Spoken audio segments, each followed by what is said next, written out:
ডাক্তারবাবুকে দেখালে ডাক্তারবাবু ওর ফিস নেন না। ব্যাংকে অ্যাকাউন্ট খুলতে গেলে সাথে সাথেই কাজ হয়ে যায়। ম্যানেজারবাবু কাজের ফাঁকেই ওকে বসিয়ে একটু গল্পও করেন।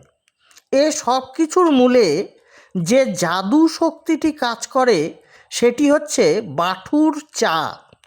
গঙ্গারামপুরের ৮ থেকে ৮০ সবাই অন্তত একটি বিষয়ে একমত, বাঠুর চায়ের কোনো তুলনা হয় না।